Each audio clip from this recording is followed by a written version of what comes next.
가장 높이 나는 새가 가장 멀리 본다. 가장 높이 나는 새가 가장 멀리 본다. 이거 여러분 어디서 들어본 것 같죠? 어디서 나오는 이야기인가요, 이게? 글쎄요, 어디선가 들어본 듯 하네요. 그러신 분도 있고 바로 정답을 말하는 분도 계시는데, 우리가 평소에 이 책을 좀 많이 읽어야 돼요. 책을 좀, 물론 이제 성경책을 많이 읽어야 되지만은 성경책 말고 우리가 이제 일반 서적도 읽어야 되고, 이 교보문고라든가 이제 기독교 서점 같은 데 보면은 이제 베스트셀러라고 그래가지고 사람들이 많이 읽는 책들, 그런 책도 좀 읽어야 되고, 자기의 그 관심 분야나 취미에 관한 이런 책들도 좀 읽어야 되고, 그러니까 요즘 이제 한국에 보니까는 아주 그게 도서관이 많이 발달이 되어 있습니다. 그래서 이제 아는 분들하고 대화를 나눠보면은 이렇게 지방인데도 자기 집 주변에 있는 그 도서관을 찾아가서 공짜라 그래요. 그 책을 대여해가지고 보기도 하고, 그 자리에서 보는 거야. 그 자리에서 쭉 시간 내가지고 이렇게 보고, 또 자기 나름대로 그런 귀한 시간을 갖기도 하는데, 가장 높이 나는 새가 가장 멀리 본다. 이게 이제 리차드 바크가 쓴 갈매기의 꿈이라는 그런 책에 나오는 이야기입니다. 이 갈매기의 꿈이라고 하는 이 책은 이제 세 부로 구성이 되어 있는데, 일반적으로 이제 우화로 평가가 되고 있죠. 거기 보면 이제 책 중간중간에 이제 사진도 나오고, 얇아요. 책이 이렇게 두꺼운 책은 아닌데, 갈매기 사진도 나와서 그때 당시에는 굉장히 이게 특이한 책이었던 것 같아요. 1970년에 미국에서 이제 처음으로 출판이 됐는데 1973년도에는 이제 영화로도 나왔습니다. 혹시 이 메시지 듣는 분들 가운데서 그런 책이 다 있어요? 그런 분이 계시면은 나중에 이제 집 근처에 도서관이라든가 이런 데 가서 가지고 또 갖고 계신 분도 많이 계실 거예요. 나이 드신 분들 가운데서 그 책을 구해가지고 한 번 정도, 얇은 책이니까 한 번 정도 이게 무슨 내용인가 이렇게 보면 아마 또 도움이 될 것 같습니다. 이 갈매기의 꿈이라는 것은 이 자유에 대한 것이 이제 주요 주제인데, 자유의 참 의미를 깨닫기 위해서 비상을 꿈꾸는 한 마리의 갈매기가 나와요. 갈매기. 그러니까 인간에 대한 얘기가 아니라 갈매기를 통해서 어떤 메시지를 전하는 책이죠. 그러니까 그때 당시 굉장히 특이한 책이었어요. 이 자유의 참된 의미를 깨닫기 위해서 비상을 꿈꾸는 이 한 마리의 갈매기를 통해서 인간 삶의 그 본질이 뭐냐, 인간 삶의 본질을 상징적으로 그린 이 감동적인 소설이었는데, 이 우리의 주인공 갈매기가 이제 왕따를 당해요. 다른 갈매기들의 따돌림을 받는데 그 왕따에도 흔들림이 없이 꿋꿋하게 자신의 꿈에 도전하는 이 우리 주인공 갈매기의 인상적인 모습을 그리게 됩니다.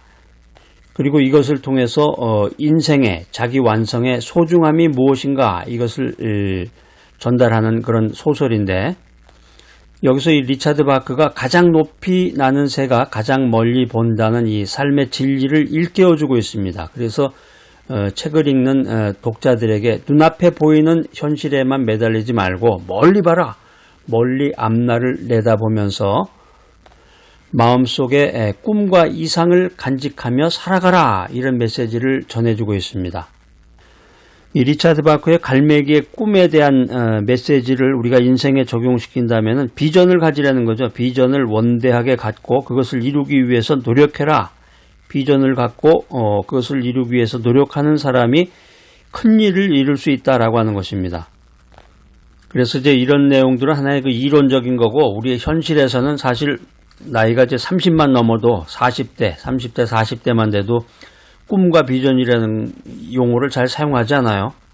꿈과 비전이라 그러면 대개 이제 10대, 10대라든가 20대를 향한 메시지 아닙니까? 이렇게 말하시는 분도 계시는데, 꿈이 없으면 죽은 거예요. 성경에도 분명히 말하잖아요. 꿈이 없는 백성은 죽은 백성이다. 그러니까 우리가 이제 일반 사람도 아니고 믿음의 사람이고 소명받은 사람들인데, 선택받은 사람에게 꿈과 비전이 없다. 이거는 헛된 인생을 살아가는 거란 말이에요. 여러분들은 인생 살아가면서 어디다가 비전을 두고 인생을 살아가고 있습니까? 신약성경 마태복음 6장 25절에서 34절, 6장 25절로 34절에 보면은 인생의 비전을 달리하는 세 가지 부류의 사람들이 나옵니다.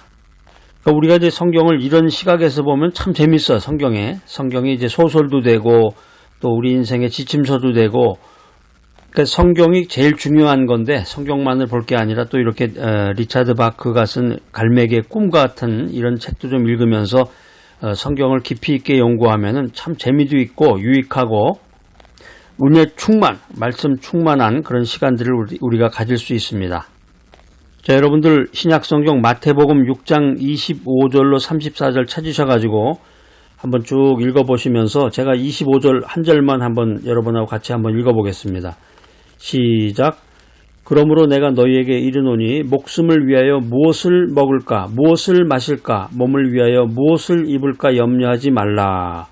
목숨이 음식보다 중하지 아니하며 몸이 의복보다 중하지 아니하냐. 여기 마태복음 6장 24절부터 시작이 되는 건데 사실은 제가 이제 25절 읽었지만은 24절부터 34절이 이제 하나의 큰 패러그래프입니다.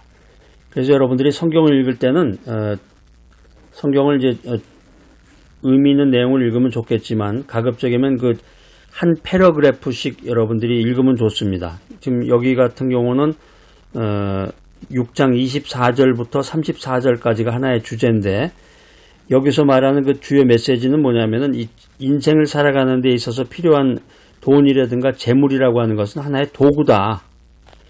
인생을 살아가는데 삶에 필요한 하나의 도구라는 거죠. 한국에서도 보면 이제 명품카 타고 다닌다고 외제차죠. 외제차 타고 다닌다고 폼 잡고 막 그러잖아요. 근데 미국에서는 그게 이제 하나의 삶의 도구예요. 그러니까 나이가 70, 80, 90 죽을 때가 다 돼도 이 운전을 하지 못하면 차를 몰지 못하면 생활이 안 된단 말이에요. 미국이 이제 땅이 넓기 때문에 한국 같으면 이제 자기가 아파트에서 내려와 가지고 바로 구멍가게도 가고 슈퍼도 가고 24시간 편의점도 가고 다 이렇게 할 수가 있지만 미국은 그런 시스템이 아니라 자기 집에서 차를 타고 슈퍼를 가야 된단 말이에요. 그만큼 땅이 넓고 이게 구획화가 되어 있어요. 그러니까 돈이라고 하는 것, 재물, 명품 차 이런 게 사실은 생활을 위한 도구에 불과하다. 그리고 더 나아가서 하나님만이 인생의 유일무이한 주인이 되신다라고 하는 것입니다. 그래서 최종적으로 하나님의 나라와 의를 먼저 구하라 이렇게 성경은 우리들에게 권면해주고 있습니다. 오늘 마태복음 6장에 세 가지 부류의 사람이 나온다고 했는데 결론부터 말씀을 드리면 현실만을 생각하는 사람이 있습니다. 또 더 나아가서 내일을 생각하는 사람이 있고 또 마지막으로 영원을 생각하는 사람이 있다. 이렇게 성경은 우리에게 말해주고 있습니다. 이 리차드 바크의 갈매기의 꿈을 보면 대부분의 갈매기들이 이제 갈매기가 주인공이에요. 그 책은 대부분의 갈매기들이 그들의 삶의 최대의 목표를 물고기를 잡는 데 목표를 두고 살아갑니다. 다시 말해서 그들은 물고기를 잡아먹음으로써 그들의 배를 채우는 것을 최고의 만족으로 삼으면서 살아가고 있습니다. 우리가 살아가는 인생도 마찬가지예요. 우리 주변의 사람들, 나 자신도 그런 인생을 살아가고 있는지도 몰라요. 오직 현실의 만족을 인생의 최대의 목표로 삼고 살아가는 사람들이 있습니다. 마태복음 6장에서는 이런 사람들을 가리켜서 무엇을 먹을까? 오늘 뭘 먹을까? 오늘 뭘 마실까? 오늘 무슨 옷을 입을까? 이렇게 염려하는 사람들이라고 말해주고 있습니다. 이런 사람들은 미래에 대한 어떤 꿈이 없습니다. 현실이 만족스러우면 그걸로 그치는 거예요. 그래서 그런 사람들은 일을 하는 목적도 자아를 실현하기 위한 것이 아니라 먹고 마시고 입기 위해서 모든 것을 한다라고 하는 것입니다. 그래서 이 현실주의자들은 먹고 마시고 입는 문제가 해결이 잘 되지 않으면 좌절하고 낙담하게 된다. 자, 여러분들의 경우는 어떻습니까? 지금 죽어 썩어질 우리 육체의 만족을 위해서 일하고 있지는 않은지요? 마태복음 6장에서 말하는 이 인생의 두 번째 부류는 내일 일을 염려하는 사람들입니다. 34절에 그 내용이 나와 있는데 일반적으로 우리 인생들 대부분이 여기에 속합니다. 여기서 말하는 사람들은 좀 더 나은 투마로, 내일의 삶을 위해서 일하는 사람들입니다. 그래서 오늘 현재가 조금 힘들고 어렵다고 그래도 인내하고 참고 절제하는 인생을 살아갑니다. 그래서 우리가 역사를 연구해 보면 이렇게 내일을 위해서 현재를 희생하고 절제한 사람들에 의해서 인류가 발전해 왔다 이렇게 말할 수가 있는 것입니다. 우리가 여기까지만 생각해도 사실은 대단한 거예요. 현실에 만족하지 않고 내일을 준비하면서 절제하면서 인생을 살아간다. 근데 분명히 우리가 인생을 살아가면서 내일을 생각하는 인생을 살아야 되지만 거기에 머물러서는 안 됩니다. 우리가 신앙의 삶, 믿음의 삶을 살기 위해서는 원대한 꿈과 비전을 가져야 된다라고 하는 것입니다. 마태복음 6장에서 말하는 그 인생의 세 번째 부류는 영원을 위해서, 영원을 위해서 eternal life, 영원을 위해서 일하는 사람들입니다. 우리 믿음의 사람들이 추구해야 될 궁극적인 삶이 바로 이런 삶입니다. 아이쿠 하면서 내가 이제 궁극적으로 가야 될 길을 찾았네 하고 이제 환호를 부르는 분도 계시는데 참 대단하십니다. 현재를 위해서 살아가는 인생은 허무하다. 또 내일을 위한 삶도 현재를 위한 삶보다는 낫다고 할 수 있겠지만 궁극적으로 볼 때 허무하다는 점에서 현재를 위한 삶과 다를 것이 없다. 이렇게 말할 수 있습니다. 우리 인간이라고 하는 것은 본질적으로 이 세상에서는 참된 만족을 누릴 수 없다. 이걸 우리가 깨달아야 되겠습니다. 우리가 전도서 읽어보면 여기에 대한 굉장히 중요한 말씀, 권면의 말씀들이 많이 나오는데 전도서 1장 2절 3절에 보면은 헛되고 헛되며 헛되고 헛되니 모든 것이 헛되도다. 사람이 해 아래서 수고하는 모든 수고가 자기에게 무엇이 유익한고 이렇게 말하면서 이 세상에서는 참된 만족이 없다. 이걸 우리에게 권면해 주고 있는데 성경에서 말하는 그 진리의 말씀은 이 세상에서 참된 만족을 누리려고 그러지 말고 영원을 구하는 삶을 추구하라. 참된 만족을 얻기를 원한다면 영원을 구하는 삶을 살아야 된다. 이렇게 성경은 말하고 있습니다. 그러면 영원을 구하는 삶이라는 것이 뭘 얘기하는 것입니까? 이렇게 질문할 수 있겠죠. 거기에 대한 해답이 성경에 있습니다. 제가 여러분들에게 무슨 질문을 하고 해답을 드리는 것이 아니라 성경에 있는 해답을 여러분들에게 전달하는 거죠. 그게 이제 6장 33절에 나오는 그 메시지인데 우리가 인생을 살아가면서 참된 만족을 줄 수 있는 창조자 하나님의 나라와 하나님의 의를 구하라. 우리가 인생 살아가면서 세상이 주는 만족은 잠깐이고 하나님의 나라가 주는 만족은 영원하다. 세상이 주는 만족과 비교할 수가 없다. 놀랍고 크다. 이 사실을 알고 깨달아야 되겠습니다.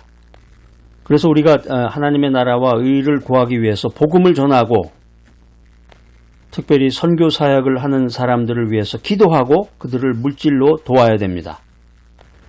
높이 나는 새가 멀리 본다. 이건 정말 당연한 진리지만 이런 당연한 말씀, 진리를 알고도 그것을 실천한다는 게 쉬운 일이 아니죠. 왜냐하면 높이 날기 위해서는 현재의 만족을 포기하고 오히려 수많은 시련과 풍파를 겪어야 되기 때문입니다. 인생살이도 마찬가지예요. 우리가 현실에 만족해서 살면 아무런 문제가 없겠지만은 자신의 잠자던 영혼을 깨우고 꿈과 비전을 가지고 자기가 알지 못하는 미지의 세계, 놀라운 세계, 꿈과 희망이 가득한 곳을 향해서 나아가기 위해서는 시련이 닥치는 거예요. 자, 오늘 귀한 메시지 들으신 여러분들, 오늘은 뭘 먹을까? 오늘 맛집 검색해가지고 거기 한번 찾아가 보자. 진짜 오늘 명품 인생을 살아보자.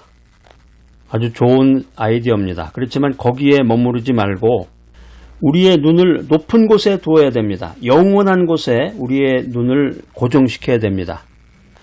자, 오늘 이 귀한 메시지 들으신 여러분들, 영원을 구하는 인생을 통해서 참 만족을 얻고 하나님의 나라와 하나님의 의를 구하는 놀라운 선택을 하는 귀하고 복된 여러분 모두가 되시기를 간절히 기대합니다.